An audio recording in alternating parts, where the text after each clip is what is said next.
नमस्कार दोस्तों, एक बार फिर एक नए वीडियो के साथ मैं हूं जी जायसवाल। आप देख रहे हैं टारगेट इज़ पॉसिबल। आज के इस वीडियो के माध्यम से फिर मैं वही बात बताने वाला हूं। 300 CSC VLE ऑपरेटर को इनएक्टिव कर दिया गया है, लेकिन मेरे अनुसार मिल रहे आंकड़ों के हिसाब से लगभग ये 600 से अधिक CSC संचालकों का ब्लैकलिस्ट किया गया है पूरे स्टेट वाइज अगर देखा जाए तो। इसके अतिरिक्त उसी दिन अदर इनरोलमेंट एजेंसियों के भी ऑपरेटर को इनएक्टिव किया गया है।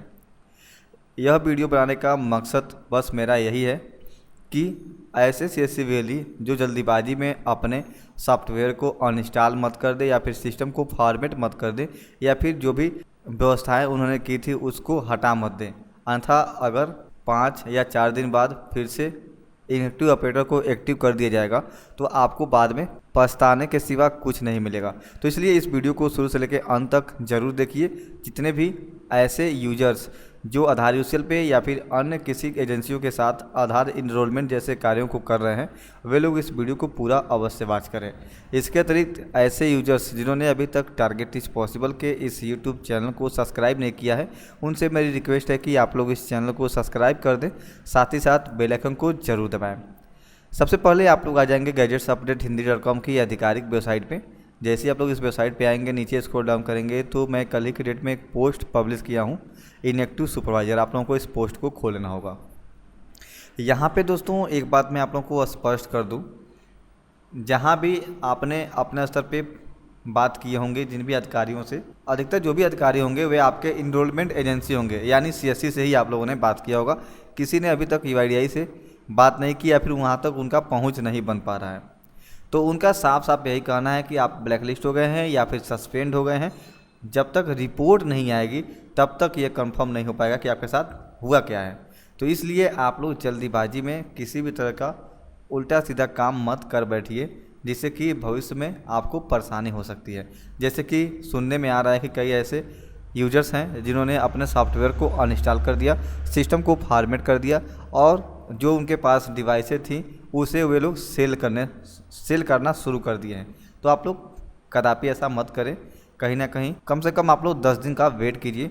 आज शाम तक कुछ क्लियर हो जाएगा UIDAI की तरफ से या फिर CSC की तरफ से या फिर अदर इनरोलमेंट एजेंसी की तरफ से। आप सभी को पता होगा कि कुछ ऐसे केसेस होते हैं जिसमें मरीज कोमा में चला जाता है, चांसेस बहुत कम होते हैं वापस आने के लिए, लेकिन कई लोग वापस भी आते हैं। तो सेम प्रक्रिया अपने ऊपर भी लागू कर लीजिए। इनवैलिड सुपरवाइजर की जो समस्या इस समय चल रही है, यहाँ पे मेरे कहने का मतलब यह है कि आप लोग केवल इनवैलिड सुपरवाइजर की समस्या देख रहे हैं जो कि मशीन के साथ दिखाई दे रहा है, लेकिन कहीं पे भी यह स्पष्ट रूप से लिखित तौर पे नहीं मिला है कि आप ब्लैकलिस्ट हो गए हैं, किस कारण से ब्लैकलिस्ट हो गए हैं। मैंने भी अपने स्तर पे जो भी अधिकारी थे उनसे बात की तो वहाँ से यही जानकारी मिली, ओवर चार्जिंग, डॉक्यूमेंट्स एरर।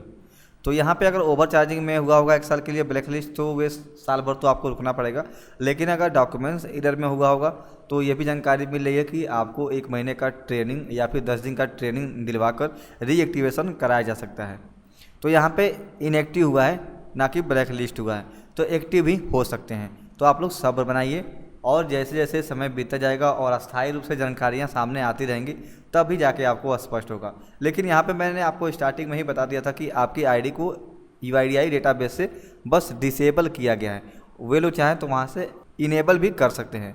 तो इसके लिए आप लोग कैसे जांच करेंगे कि आपकी आईडी वाकई में UIDAI के डेटाबेस में इनेबल है या फिर डिसेबल है? तो इसके संबंधित मैंने यहाँ पे पूरी इन्फॉर्मेशन दे रखी है, नीचे स्क्रॉल डाउन करेंगे। इसके अतिरिक्त यहाँ पे आप लोग देखेंगे कई लोगों में इनवैलिड सुपरवाइजर और कई लोगों में invalid supervisor, invalid operator for register और एजेंसी, ऐसा समस्या आ रहा है। तो यहाँ पे स्पष्ट रूप से मैंने बता दिया है कि आधार ECMP यानी आधार इनरोलमेंट क्लाइंट पे अगर आप वर्क कर रहे होंगे तो आपका इस तरह की समस्या आ रही होगी। अगर आप UCL पे वर्क करेंगे तो आपका इनवैलिड सुपरवाइजर की समस्या आएगी। तो यहाँ से आप लोगों को कंफर्म हो जाएगा। फिर नीचे स्क्रॉल डाउन करेंगे तो ऑपरेटर खुद से कैसे जांच करेगा कि वे UIDAI के डेटाबेस में इनेबल है या फिर डिसेबल है। तो इसके संबंधित मैंने यहाँ पे पोस्ट दे रखी है।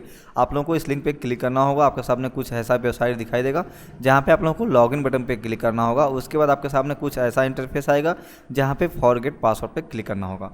तत्पश्चात नीचे आएंगे तो यहाँ पे आप लोगों को यूजर यानी जो क्रेडेंशियल की आईडी होती है वे यहाँ पे टाइप करना होगा, आपका रजिस्टर ईमेल आईडी जिस पे आपका OTP आता होगा आधार बेस पे।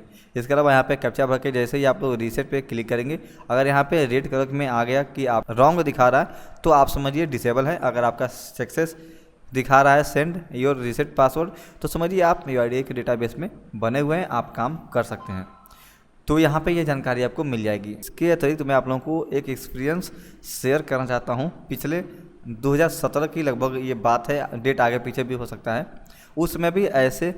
उस समय ऐसे ही बहुत सारे लोगों का ID डिसेबल हुआ था, जिसमें लोगों ने अफवाहें उड़ाई थी कि ये लोग ब्लैक लिस्ट हो गए, लेकिन ऐसा कुछ नहीं है। मेरे साथ भी ऐसा हुआ था, लेकिन ऐसा कुछ नहीं था। 8 या 9 दिन लगा था, मेरा दोबारा से एक्टिव हो गया था। मैं उसी रजिस्टर्ड मशीन पे काम करना शुरू कर दिया था। उस समय मेरे पास आधार इनरोलमेंट क्लाइंट की सर्विस थी। उस समय मेरे पास लगभग 5 ऑपरेटर मेरे नीचे काम करते थे और 5 मशीन चलती थी। तो मुझे अच्छे से याद है कि इनएक्टिव हुआ था फिर एक्टिव हो गया था। ये समस्या या फिर ओवरचार्जिंग या फिर डॉक्यूमेंट्स इधर की वजह से हो सकती है, या फिर UIDAI की तरफ से जो UCL पे अधिक ओवरलोडिंग की वजह से इस समस्या से निपटने के लिए इनएक्टिव किया गया हो, ताकि वे लोग जांच कर पाएँ कि उनके डेटाबेस में ओवरलोडिंग की समस्या क्या है। इस वजह से भी आपका ID इनएक्टिव हुआ होगा, क्योंकि यहाँ पे केवल इनवैलिड दिखा रहा है, यानी इनएक्टिव हैं।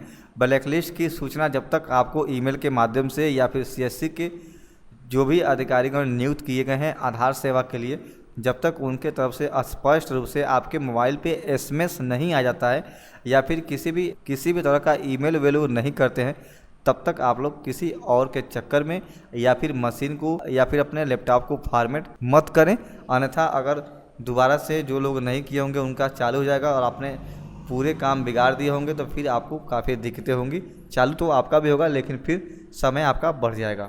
तो इसलिए आप लोग वेट कीजिए। और मैं लगभग यहाँ पे 5 या 6 ग्रुप में हूँ, वहाँ पे सुनने को मिल रहा है कि कुछ ये कर रहे हैं, कुछ वे कर रहे हैं, कुछ ऐसे कर रहे हैं, कुछ वैसे कर रहे हैं। जो कर रहे हैं उनको करने दीजिए, आप शांत बैठिए। कस्टमर से आप बस यही बोलिए कि 10 या 15 दिन बाद फिर से मशीन शुरू होगा तो आपका कार्य होगा। कस्टमर को डायरेक्ट मत कह दीजिए कि मेरे दुकान पे आधार के संबंधित कोई भी कार्य नहीं, क्योंकि ग्राहक इससे क्या होगा कि 10 लोगों में जाके कहेगा, तो जो कस्टमर आने वाले होंगे किसी और काम के लिए भी, तो वे भी काम आपका निकल जाएगा हाथ से।